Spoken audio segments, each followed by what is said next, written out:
torn passport, shattered pride, a fight for justice. The airport terminal was a whirlwind of motion and sound. Travelers shuffled through the polished marble halls, their suitcases clattering against the floor. Overhead, a calm female voice announced boarding calls and gate changes, her words blending into the hum of conversations, the clink of coffee cups, and the distant rumble of jet engines. Amid this organized chaos stood Maya Thompson, a 21-year-old black woman, clutching her passport with a mix of excitement and caution. She was returning home after a semester abroad, her heart buoyant with the promise of a big business meeting that could launch her career. This flight was supposed to be a routine step, a simple bridge between her past achievements and her bright future.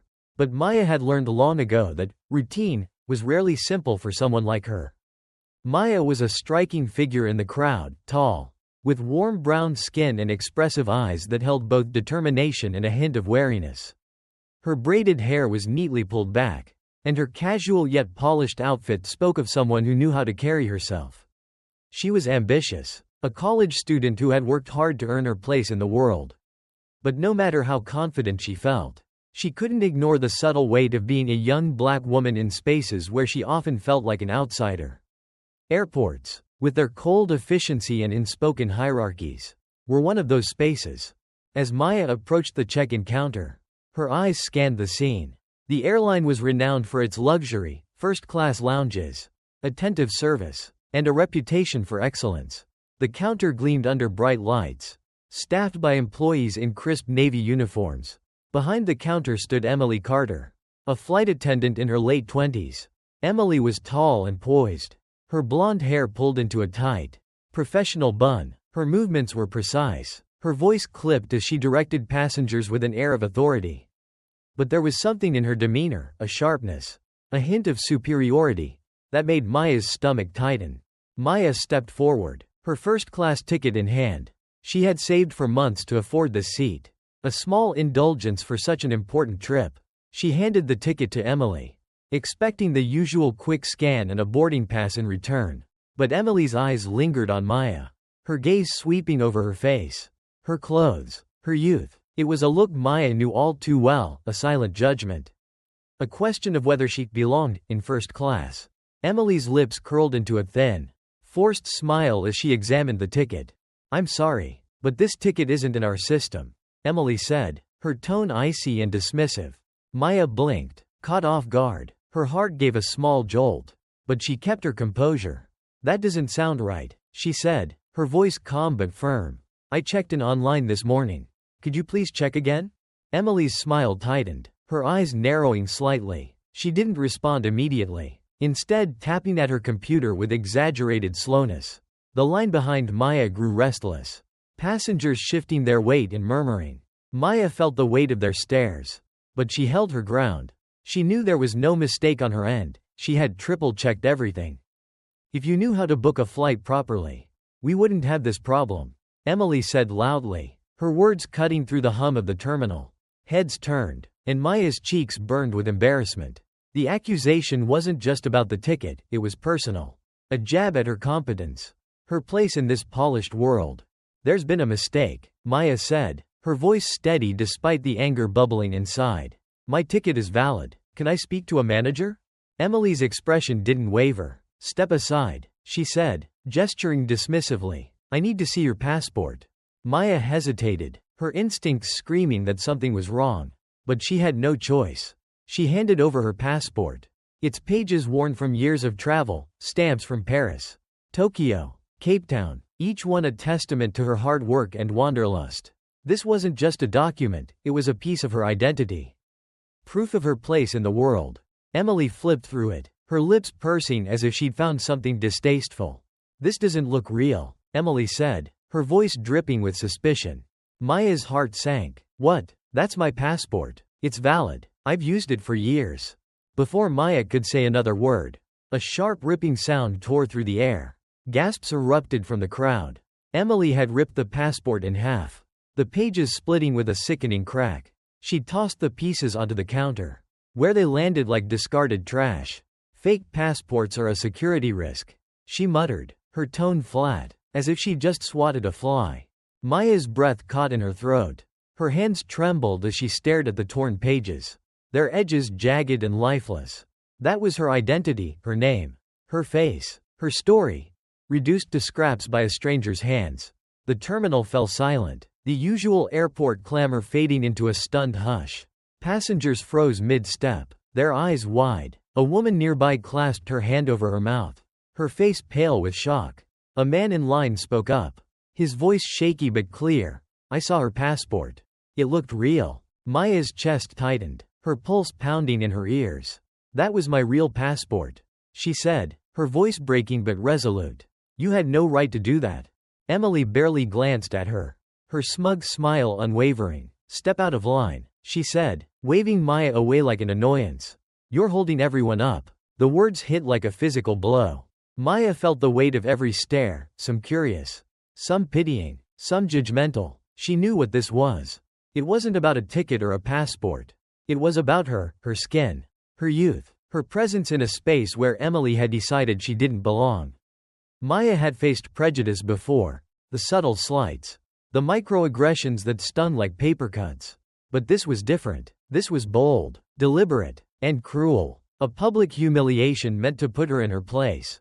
Her mind raced, torn between anger and strategy. She wanted to shout, to demand justice right there in the terminal. But she knew that reacting in anger would only make things worse. She'd been in enough situations like this to understand the game. Stay calm. Stay composed. Don't give them an excuse to paint you as the problem. Taking a deep breath, she gripped the edge of the counter, her knuckles tightening. I'll speak to management, she said, her voice steady despite the storm raging inside. Emily waved her off, already turning to the next passenger. To her, Maya was just a nuisance, a problem to be dismissed. But Maya wasn't going anywhere. She stepped aside, her heart pounding, and found a quiet spot near a row of empty chairs by a large window. Outside, planes taxied under the gray morning sky, their engines a low hum. Maya sat, her hands still trembling, and stared at the torn passport in her lap. It wasn't just a document, it was her dignity, her right to be seen as equal, shredded in front of a crowd. As she sat, Maya's thoughts drifted to her friend Marcus, a young black man who had always been a source of strength. Marcus was calm and resilient, someone who carried himself with quiet dignity no matter the circumstances. They had been friends for years, confiding in each other through life's ups and downs.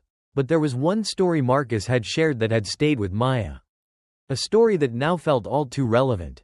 Marcus had told her about his experiences at airports. No matter where he flew, he was singled out at security, pulled aside for random checks that were anything but random. The questioning was always the same. Where are you going? Why are you traveling? Can we see your ID again? Marcus, with his dark skin and unassuming demeanor, was a target of suspicion. It wasn't just once or twice, it was every time. He handled it with grace. But Maya could see the toll it took, the way it chipped away at his sense of belonging. His story had sparked something in Maya, a fire to stand up against unfair treatment, to refuse to let prejudice define her. Now, sitting in the airport, that fire burned brighter than ever. This wasn't just about her. It was about Marcus, about every person who had ever been made to feel small, invisible, or unworthy. Maya thought of her father, James Thompson, the CEO of the airline. He was a powerful man, a trailblazer who had fought for diversity and fairness in an industry that often resisted change. Maya had always kept her father's role separate from her life. She wanted to succeed on her own merits, not as the CEO's daughter. She had worked hard to build her own reputation, to prove she was more than her last name. But in this moment, as her heart raced and her hands clenched into fists, Maya realized she didn't have to face this alone. Sometimes, leaning on support wasn't a weakness, it was a strategy. With a steady hand, she pulled out her phone and dialed her father's number. It rang twice before his warm, reassuring voice answered. Maya, what's wrong? Her voice wavered but stayed strong. Dad, something happened at the gate. A flight attendant named Emily tore up my passport. She said my ticket was invalid and that I didn't belong in first class. She treated me like I was nothing. Dad, I'm tired of this. She broke the law, and I want her to face the consequences. There was a pause on the other line, and Maya could hear her father's steady breathing. He had faced his own battles in the corporate world, fighting for equality in a system that wasn't always fair. He knew exactly what she was feeling. "Stay where you are," he said, his voice firm but calm. "I'll handle it. She'll regret this." Maya nodded, though he couldn't see her. She trusted her father, but she didn't want to rely on him alone. This was her fight, too. She wanted to be Maya, the woman who demanded respect, not just the CEO's daughter. As she hung up, she felt a mix of anger and determination. She wasn't going to let Emily's actions slide. Meanwhile, Emily Carter was riding high. She strutted through the boarding area, her confidence unshaken. To her, Maya was just another passenger who didn't belong. Someone she had put in her place with a single, decisive act. She chatted with her coworkers in the galley, laughing about the incident. "You should have seen her face when I tore her passport," Emily said, smirking. "She thought she could argue with me. Some people need to learn their place." Emily felt powerful, in control. She believed Maya would slink away, embarrassed and defeated, and that the incident would be forgotten by the next flight. What she didn't know was that Maya was far from defeated. The wheels were already turning, and Emily's world was about to come crashing down. Maya sat quietly, watching Emily from a distance.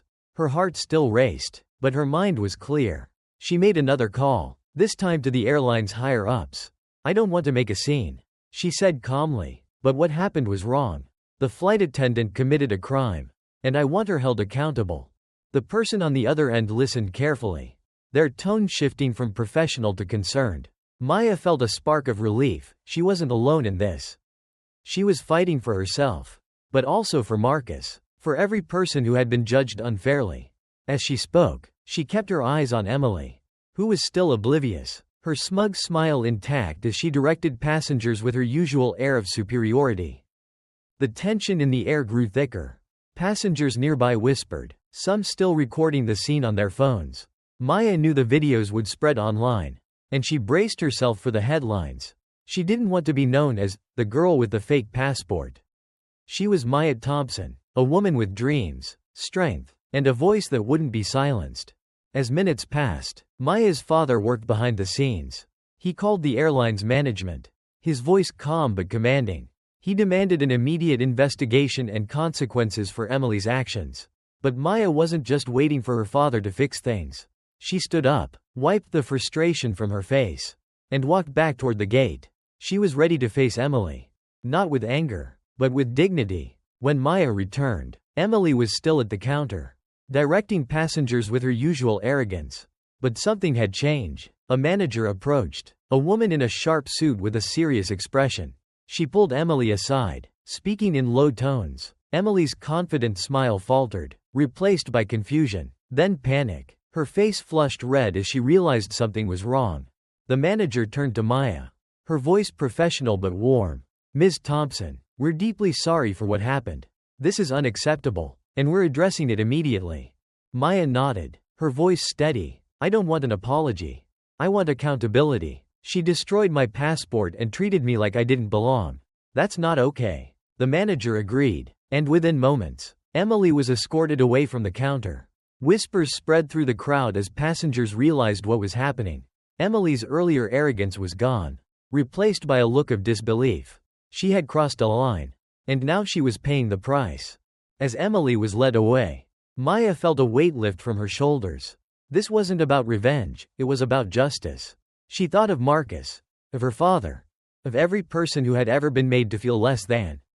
This moment was for them, too. Maya boarded her flight, her head held high. The torn passport was a wound, but it wouldn't define her. She was stronger than that.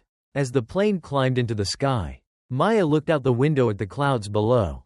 She knew this was just the beginning. She would keep fighting, not just for herself, but for a world where no one would be judged for who they are.